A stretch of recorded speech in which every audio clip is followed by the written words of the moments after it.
যেখানে হিন্দু সম্প্রদায়ের মানুষই নাই 3,70,00,000 বা 80 লক্ষ, এইখানে 3,80,00,000 মানুষকে গুম করা হয় কিভাবে?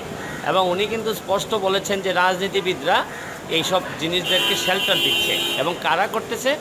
মৌলবাদী। এই জায়গায় এই ধরনের ঘটনা ঘটবে আর সরকার চুপ করে বসে থাকবে, জনগণ জানবে না, এই ধরনের কোনো ঘটনা ঘটবে। তার পিছনে আমি এখনও বলছি হয়তো তার কোনো ব্যক্তিগত। আসসালামু আলাইকুম দর্শক, দেশ ও দেশের বাইরে থেকে যারা এই মুহূর্তে আমার ভিডিওটি ওপেন করেছেন সবাইকে অসংখ্য ধন্যবাদ। প্রথমেই আপনারা শিরোনাম দেখেছেন। শিরোনামে ব্যারিস্টার সুমন বলছেন পিয়াসা তার নামে যে মামলা করেছেন আজও সে এখনও নথিপত্র হাতে পায় নাই। যদি হাতে পেয়ে যায় তাহলে এর বিরুদ্ধে প্রোটেকশন নেবে এবং যতটুকু ব্যবস্থা করার ব্যারিস্টার সুমন ব্যবস্থা নেবে। এদিকে স্বরাষ্ট্রমন্ত্রী বলছেন যে পিয়াসা যদি এই মামলা করে থাকে এবং দেশের বিরুদ্ধে এরকম অপপ্রচার করে তাহলে সরকার তাকে ছেড়ে দেবে না, তার কঠোরভাবে শাস্তির ব্যবস্থা করা হবে। কেননা যে আমাদের দেশকে নিয়ে কোনো প্রকার ষড়যন্ত্র করলে তাকে ছাড় দেওয়া হবে না। চলুন আমরা প্রথমে ব্যারিস্টার সুমনের কাছে কিছু কথা শুনে আসি, তাহলে আমরা। আমি এখনো দেখিনি, আমি খবর পেয়েছি যে আমার নামে মামলা ফাইল হয়েছে। তা আমি মনে করি যে হিন্দু বৌদ্ধ খ্রিস্টান পরিষদের নামে যদি ফাইল হয়ে থাকে, আমি জানি না এখনো, তো ফাইল হইলে আমি আইনগতভাবে আমি এটা ফেস করব। তবে আমি মনে করি যে এই যদি মামলা ফাইল হয়ে থাকে, এর মধ্যে দিয়ে প্রমাণ হচ্ছে যে আসলে হিন্দু বা ধর্ম যারা বা হিন্দু বৌদ্ধ খ্রিস্টান যারা, তারা তো নির্যাতিত না, তারা তো এই দেশে আইনের শাসন বা বিচার প্রক্রিয়ার মধ্য দিয়ে তারা যখন আমার বিরুদ্ধে মামলা করতে পারতেছেন, মানে এই যে তারা যে স্বাধীন এবং ভালো আছেন, এটার আরেকটি প্রমাণ। আগেও বলছি, এখনও বলছি, উনি যা বলেছেন উনি জেনে বুঝেই বলেছেন এবং উনি পুরাটাই মিথ্যে বলেছেন এবং মিথ্যে যে উনি বলছেন উনি জেনে বুঝেই বলেছেন।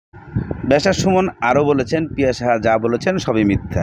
এখানে মিথ্যা নিয়েই উনি সব জেনে বুঝেই এই কাজটা করার চেষ্টা করছেন।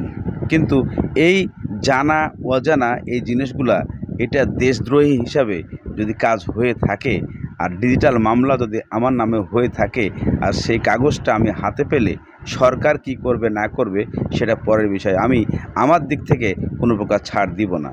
এদিকে বর্তমানে স্বরাষ্ট্রমন্ত্রী কি কথা বলেছেন সেগুলো আমাদের শুনতে হবে, তাহলেই আমরা বুঝতে। কোন জায়গাটিতে ঘটনা ঘটেছে, কে কে ভিকটিম হয়েছে, এ সম্বন্ধে আমাদের কোনো আইডিয়া নেই। তো কেন এই ধরনের অসত্য বক্তব্য তিনি প্রদান করলেন এটাও আমাদের জানা নেই।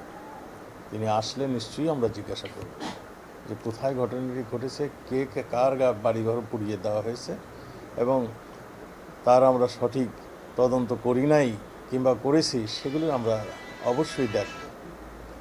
আর আমার কাছে মনে হয় এই ধরনের অসত্য খবর দেওয়ার পিছনে নিশ্চয়ই তারও একটা কারণ থাকতে পারে, তার একটা উদ্দেশ্য থাকতে পারে। সেই উদ্দেশ্যটা কি সেটাও আমাদের দেখার বিষয় এখন হয়ে দাঁড়িয়েছে।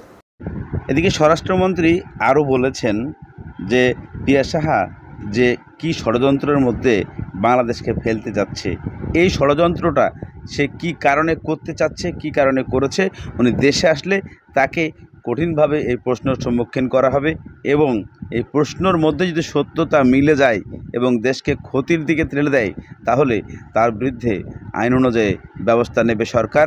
সরকার বসে থাকবে না, বড় সরকার আঙ্গুল চুষবে না, সরকার তাকে আইনের আওতায় এনে কঠিনভাবে তাকে জবাব দিবে। আর এর পিছনে কারা আছে তাদেরকেও খুঁজে বের করা হবে। দর্শক, আজকের মতো ভিডিওটা এখানে শেষ করছি। ভালো থাকুন, সুস্থ থাকুন, দেখা হবে পরবর্তী।